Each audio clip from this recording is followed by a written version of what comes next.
You should be headed towards an island off the northern coast. The terrain's pretty rough, so be careful.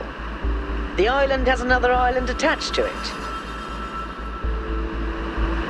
Yes, it has several, actually. How irritating. What?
How can I help you?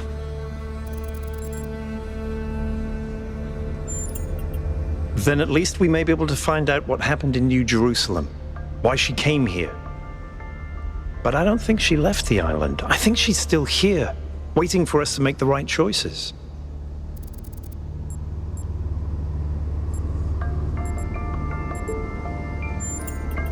It's hard to articulate.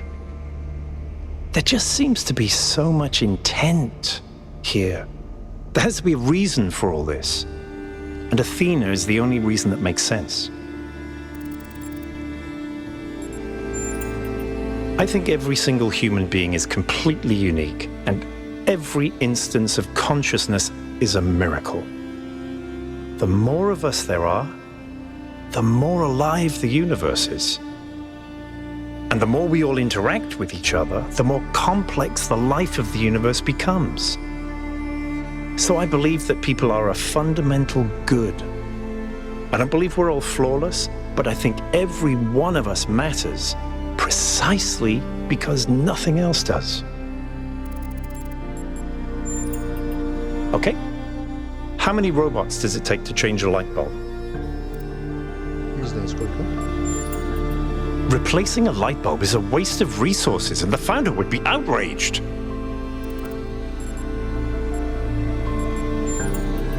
Herman didn't seem to think so.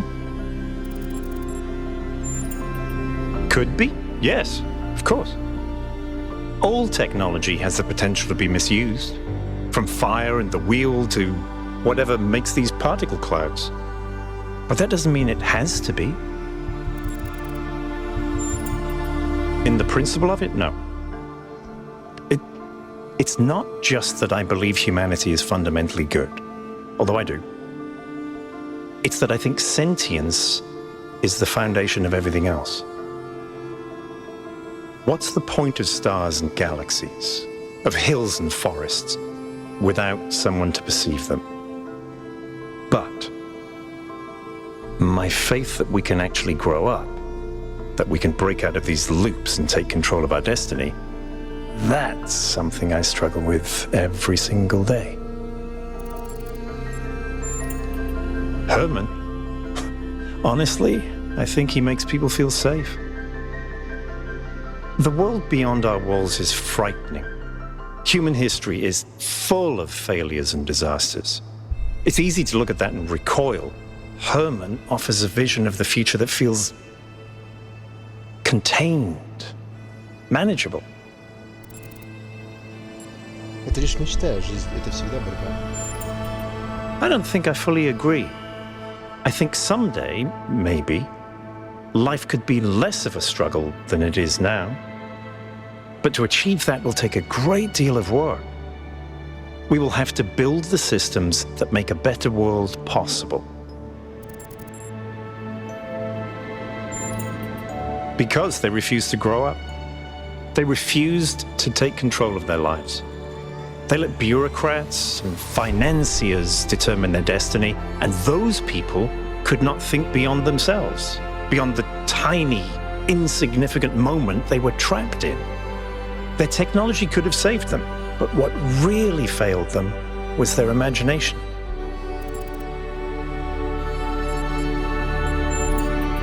Athena was always trying to understand the reality underneath what we perceive, the objective truth.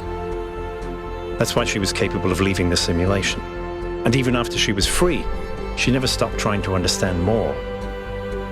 I suspect her research took her another step closer to understanding the truth.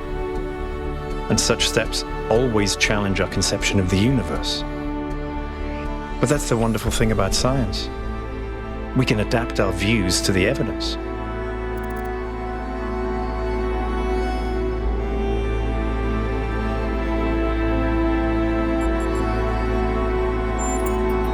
In the sense of an interventionist deity? No. I wouldn't rule out the possibility, but it's not something I personally believe. But I do think there is something genuinely sublime in this universe, and it's right in front of us. Consciousness. The fact that this sense of self is even possible, that an arrangement of matter can produce a self-aware mind? Think about it. It's a fundamental property of the universe, an unbreakable law that matter has the inherent capacity to become more than the sum of its parts. That is the definition of transcendence. She did, yes.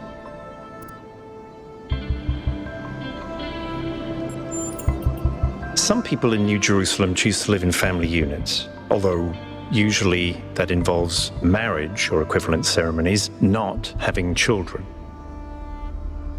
You could say that Athena was a kind of mother to us and Cornelius a kind of father, but it's not quite the same.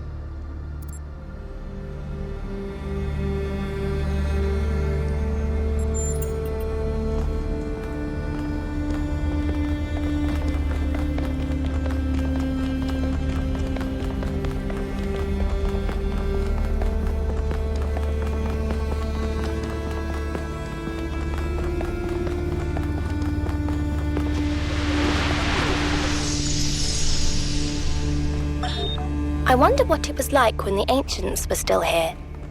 Their world seems so lively. Not always in a good way. Interesting times are great to read about, but rarely great to experience. That's true. But they left behind so much art and philosophy and religion, and so many strange stories. Is New Jerusalem like that? It was, in the beginning.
This looks like it has something to do with energy generation.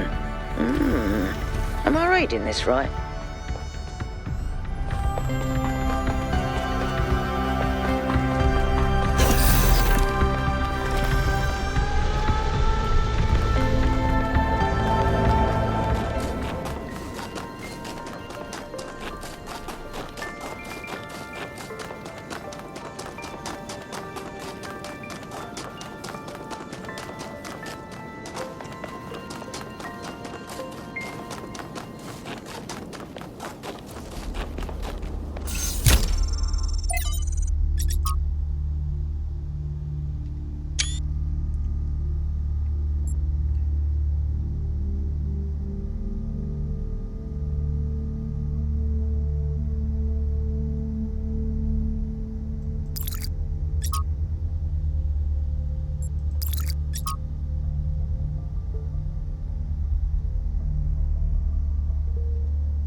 making good progress.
As we continue exploring the cold northern reaches of the island, the contrast between the harshness of this place and the softness of New Jerusalem becomes more and more pronounced. There is a kind of madness in what we are doing, going to a place that is so hostile to our existence. That does not mean there is nothing to love here. There is, in fact, a great beauty, but it is a hateful beauty. A beauty you can only love because there are places that are not like this. And yet, it is precisely this hateful beauty that the people of New Jerusalem fail to see, and so cannot understand their own blessings.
There's an old saying about how, in the end, the sea will claim everything.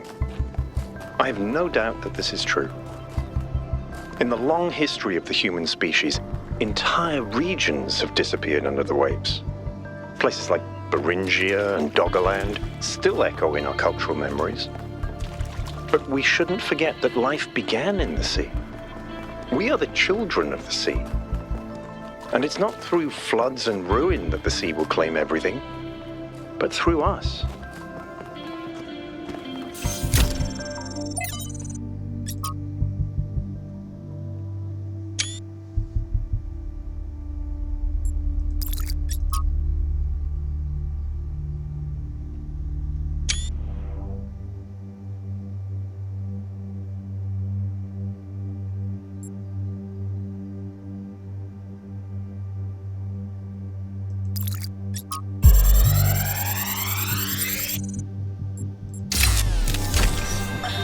Now, I have to talk science fiction for a bit because I love science fiction, but it drives me nuts. There's this cliche that shows up over and over, and every time someone uses it, everyone pretends it's really profound. It goes something like this. A scientist invents something good, but, oh no, it's actually really bad. You could have something that makes your life better, but no, you can't. How dare you even want it? That's hubris. That's playing God. And it's never anything that reflects the real world, right? It's never, oh no, you invented a vaccine for cervical cancer. Oh no, you invented a new class of antibiotics. Oh no, you cured malaria. How dare you? Those diseased mosquitoes are way more important than human lives. How did science fiction become so reactionary? You know, if we all thought this way, you guys wouldn't even exist.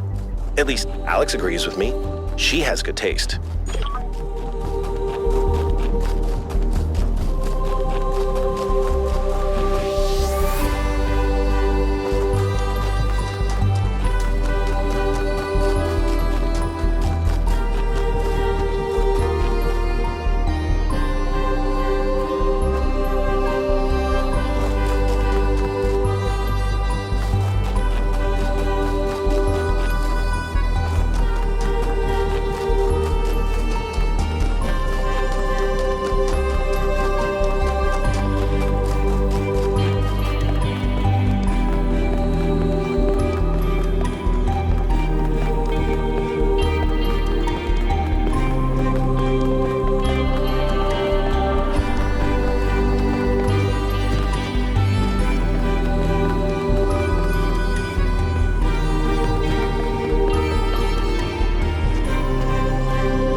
Everything okay? I sure did. Not as well as Byron, but she was still around when I was born. I remember she came and talked to me after New Alexandria, told me how sorry she was. I never blamed her for that. It wasn't her responsibility.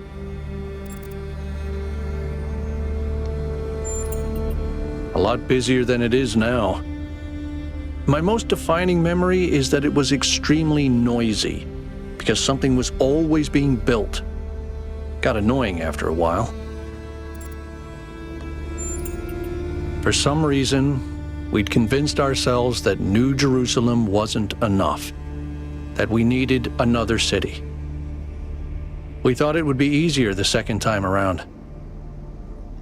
All it takes is a little bit of arrogance and a little bit of ignorance, and people die.